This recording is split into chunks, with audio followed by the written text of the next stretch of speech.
This video will show you how to assemble the RadRover 6 Step-thru in Steelhead Green. Assembly steps may differ slightly depending on when your e-bike was manufactured. The following assembly instructions are intended for models manufactured in 2024 and later. If you are assembling the RadRover 6 Plus High Step or Step-thru in charcoal or white, please use the link in the video description to locate the correct assembly video for those models.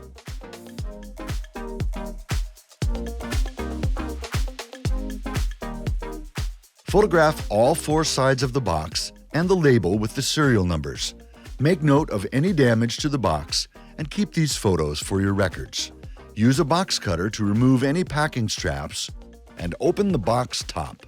With the help of a friend, carefully lift the bike out of the box and set upright on the back wheel and fork protector plate. Locate the accessory box that contains the owner's manual, keys, charger, headlight, pedals, reflectors, and the assembly toolkit. The assembly toolkit contains a variety of tools to help with assembly, but don't worry if you end up not using some of the tools. Keep the owner's manual nearby for reference during the assembly. The latest version of the manual can be found on the Rad Power Bikes Help Center. You'll also need a pair of flat side cutters, a pedal wrench, a bike floor pump with Schrader valve and pressure gauge, a torque wrench with a set of Allen bits and a crowfoot bit, and some bicycle grease. Locate the front wheel and clip the zip ties that hold it to the bike, set aside for later. Cut the zip ties holding the front fender to the rear fender. Remove the packaging and set the fender aside for later. Remove the rest of the packaging and recycle according to local rules. Or save the packaging if you might need to ship your bike in the future. Locate the bag in the accessory box with the stem faceplate and mounting bolts. Orient the front fork so that the brake caliper is on the non-drive side of the bike. If necessary, rotate the stem and front fork and make sure the cables are not twisted around the head tube. Hold the handlebar up on the stem with the brake levers facing forward and the throttle on the rider's right side. Trace the brake cable on the rider's left side to ensure it runs straight down. Center the handlebar on the stem. Install the 4 bolts by hand and use the Allen wrench to tighten part way in an X pattern until the handlebar is just tight enough so that you can adjust its angle. Adjust the handlebar so it is roughly parallel with the front fork. Ensure the gap between the faceplate and the stem is evenly spaced on all 4 bolts and the bolts are tightened evenly. Use a torque wrench to torque all 4 bolts in an X pattern to the value listed in your owner's manual. Begin the front wheel installation by removing the protective plates from both sides of the front wheel. If you received an e-bike with a quick-release axle on the front wheel, follow the link in the description to the version of this assembly video that walks you through the correct installation of your front wheel with a quick-release axle. Please use that video for the remainder of the assembly process, as some steps differ slightly. During assembly, be careful not to touch the brake rotor on the front wheel, as doing so can deposit oil on the rotor and reduce braking function. Loosen the pre-installed axle nuts on the front wheel enough to fit in the fork dropouts, but do not remove them. Locate and remove the quick-release skewer that holds the fork on the fork protector plate. Open the lever, remove the thumb nut and cone spring on the opposite side, and remove the skewer. Lift the fork off the protector plate and carefully set it on the ground. Remove the hydraulic brake pad spacer from the brake caliper on the front wheel. Once you've removed it, do not squeeze the front brake lever until the wheel is fully installed. Recycle the fork and wheel protector plate packaging if possible, including skewer, thumb nut, cone springs, and any spacers not used for the front wheel installation. With the help of a friend, carefully lift the front of the bike and lower the fork onto the wheel so that the brake rotor enters the caliper between the brake pads and the axle enters the fork dropouts fully. Pay attention to the brake rotor. It needs to slide between the brake pads. Once the rotor is between the brake pads, guide the fork onto the wheel so that the wheel axle enters the fork dropouts. Check that the wheel is fully seated in the fork dropouts on both sides. The wheel axle is level and parallel to the ground, and that the wheel is centered. Use a 15mm wrench to tighten the axle nuts on both sides of the fork until secure. Then, use a torque wrench to torque the axle nuts on both sides to 35 Nm. Test the front wheel installation using these tests. First, with a friend holding the front of the bike up, spin the front wheel to ensure it has no wobble or looseness. Second, while straddling the bike with hands on the handlebars, squeeze the front brake lever with your left hand. Rock the bike forward and backward. Ensure the front brake prevents the front wheel from spinning and that there's no play or wiggle in the wheel, handlebar, or front fork.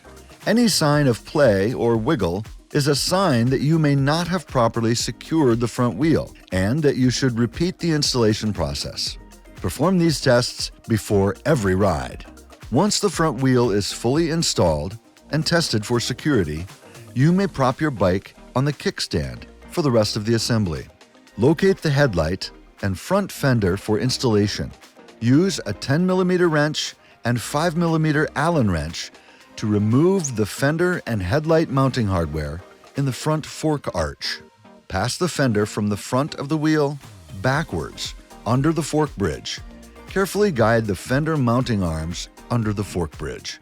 Install the fender headlight mounting hardware through the headlight bracket, fender, and fork. Use a 10mm wrench and a 5mm Allen wrench to tighten the bolt. Check that the fender and headlight are centered. The wheel should spin freely without touching the fender. Use a torque wrench to torque the mounting bolt to the value listed in your owner's manual. Install the fender mounting arms by using a 5mm Allen wrench to remove the clamp bolt from the P-clamp, keeping the backing nut in place. Ensure the fender mounting arm runs on the outside of the brake housing and place the P-clamp around the front fork. Reinsert the P-clamp bolt and tighten part way until snug. The two sides of the P-clamp should be parallel but with a small gap between them. Repeat on the other side of the fender. Check that the fender is centered over the wheel and that there's good clearance between the wheel and fender. Locate the headlight cable end with the red interior. Line up the internal notch and pins and the external arrows on the headlight connectors and push together without twisting. Adjust the headlight angle slightly downward so that it will illuminate the road ahead without blinding oncoming traffic. Use an 8mm wrench and a 3mm Allen wrench to tighten the headlight angle adjustment bolt until secure. Secure the rear fender mounting arms using the hardware located in the accessory box. Take one of the bolts with washers, pass it through the eyelet on one of the fender mounting arms, and then thread the bolt into the middle mounting point near the rear dropout. Do not mount the fender onto the rectangular tab that sticks up from the seat stay. That mounting point is for the optional rear rack. Repeat on the other side of the bike. Torque both bolts to the value listed in your owner's manual. Find the pedals and identify which is the right and left pedal by the sticker on the pedal or the markings on the pedal axle. Apply a pea-sized amount of bicycle grease to the threaded portion of each pedal axle. The right pedal has a smooth axle and threads onto the drivetrain side of the bike. Carefully thread the right pedal by hand onto the right crank by turning clockwise toward the front of the bike. Be careful not to cross-thread or damage the threads. The left pedal has grooves on the axle and threads onto the left side of the bike. Carefully thread the left pedal by hand onto the left crank by turning counterclockwise, also toward the front of the bike. Once the pedals are fully threaded onto the cranks, use the torque wrench with a crowfoot bit to tighten to the value listed in your owner's manual. Wipe off any excess grease. Next, we'll inflate the tires. Check that the tire beads and tires are damage-free and evenly seated around the rims.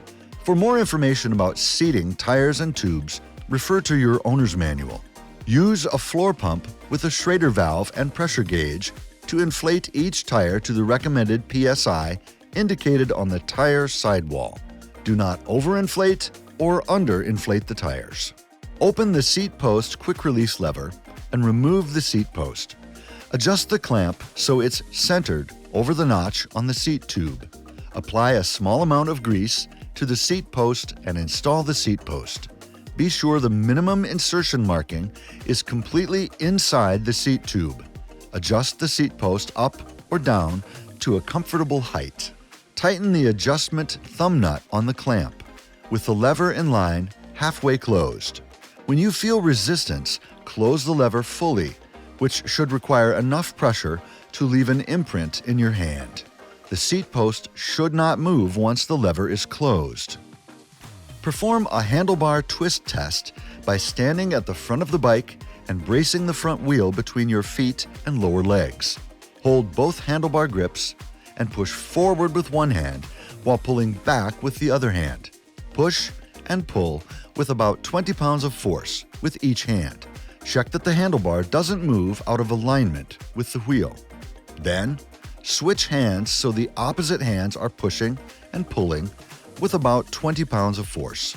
If the handlebar and stem rotate out of alignment with the front wheel, check the tightness of your stem clamp bolts and tighten if necessary. Next, perform a handlebar push test by bracing your front wheel against a wall and mounting the bike. Adjust the seat height so you can sit with your feet on the ground and your hands on the handlebar. Squeeze the brake lever and push the handlebar toward the wall with about 100 pounds of force. If the handlebar rotates inside the stem, you will need to realign the handlebar and retighten the stem faceplate bolts. Be sure to torque them to the value listed in your owner's manual. Check the bike's chain alignment by standing on the right side of the bike and rotating the right pedal and crank toward the back of the bike, as if you were pedaling backwards. Verify the chain moves through the drivetrain smoothly. Locate the remote to display connectors on the handlebar. Line up the internal notch and pins and the external arrows on the connectors and push together without twisting. Activate the battery by pressing and holding the battery button for at least 3 seconds. Do not insert anything in the charging port on the battery other than the provided RAD charger. Press the power button on the remote to power on the bike. Before riding, check that all hardware on the bike is torqued to the values listed in the owner's manual. Refer to the owner's manual for instructions on how to adjust components on the bike for comfort and safety.